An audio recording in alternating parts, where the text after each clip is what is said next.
Bakunzi twama dusanga ijambo ry'Imana mu kiganiro gihe c'impemburo ndabaramukije amahoro ya Kristo. Ijambo dusangiye mu gitabo cyo Kuvayo igice ca 19 umurongo wa mbere gushika ku murongo wa gatandatu. Kuvayo igice ca 19 umurongo wa mbere gushika ku wa gatandatu handitswe ngo mu kwezi kugira gatatu abiseye bavuye mu gihugu ca Egiputa ku munsi wako wa mbere niho bashika mu bugaragwa bw'Isinayi. Bavuye Refidimu bataha muri ubwo bugaragwa bw'Isinayi nyene bashingaho amahema abise basagaza ngaho imbere y'uwo musozi.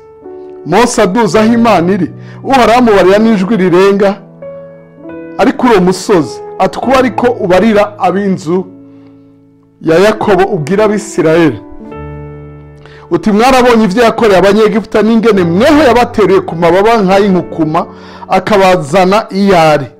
Uti none rero nimwamwumvira by'ukuri mukitondera isezerano ryiwe muzomubera inyego yiharije yitoranije mu mahanga yose. Uti kuko isi yose ari yiwe kandi muzomubera ubwami ubwoko bw'abaherezi ihanga ryera.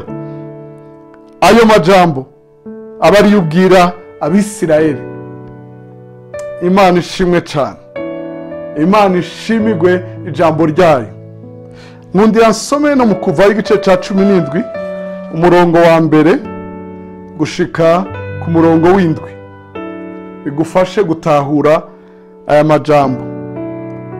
Kuvayo igice ca 17 umurongo wa mbere gushika ku w'indwi handitse ngo ishengero ryose ry'Abisirayeli riva mu bugaragwa bw'Isini bagenda baratahira nk'uko Uhoraho yabageze barinda bashikire Refidimu basagazayo.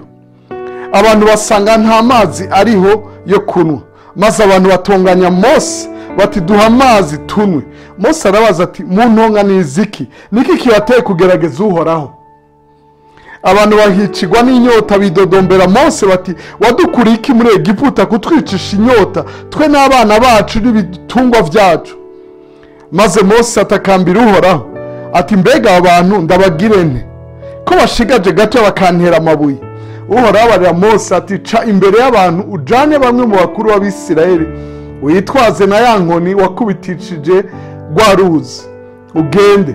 Eheraba nanje ndahagarara imbere yawe hariya ku gitandara c'Horebu nawe uheze uje gukubita ico gitandara amazi aca yisuka avuye muri ico abantu banwe.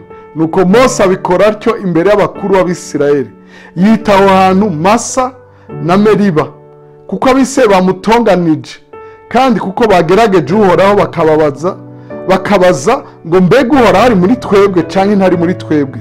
Masa risobanurwa ngo kugerageza, Meriba risobanurwa ngo imitongano.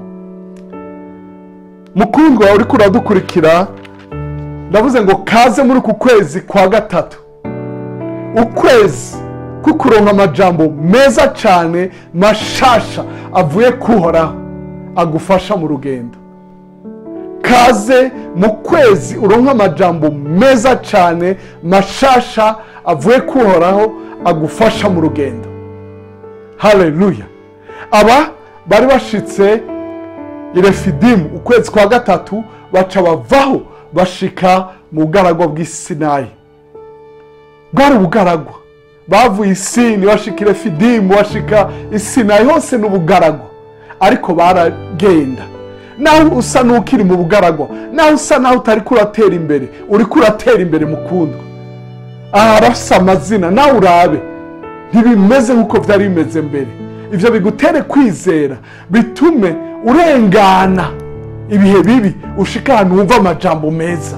Imana ishimwe cyane. Amajambo akuremesha, amajambo akumvisha kuri nyego y'Uhoraho, amajambo akwara ati naho mfise benshi wowe nzokugira uwanje. Imana ishimwe cyane. Amajambo agukomeze, amajambo agutera kwizera, amajambo agutera kurema, amajambo akuremera ikintu gishasha ku ijambo ry'Imana rirarema.